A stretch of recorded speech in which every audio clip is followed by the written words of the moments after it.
Mendes, cafodd ei gyrus i dynnu yn yna, dyma Morgan Owen.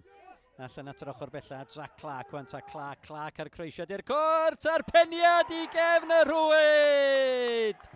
Adam Davies! Mi nath o giro ar y drws rhyw funud neu ddau yn ôl. Drws ddiagor, Caernarfon ar y blaen, Caernarfon 1, Llanelli dim.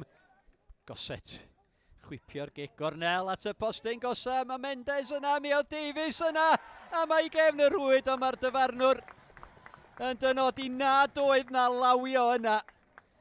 3 munud a hanner o'r ail hanner, 4 i ddim i Gaernarfon, a mae Llanelli ar chwal yn llwyr. Tafliad cael ei gymryd yn sydyn gan Darren Thomas yn un da at Adam Davies! A na chi'r hat-trick!